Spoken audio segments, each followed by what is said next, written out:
In this video, I'm going to show you how to use skip logic in SurveyMonkey.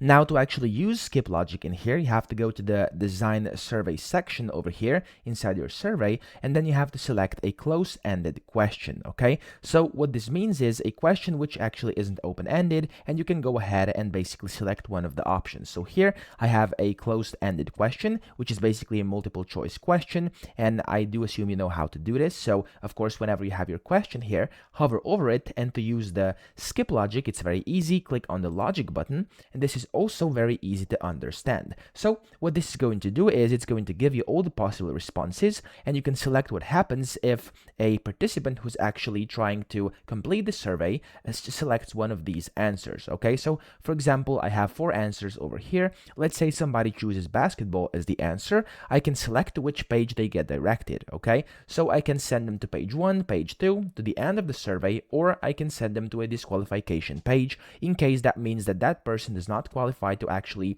further answer your questions inside your survey.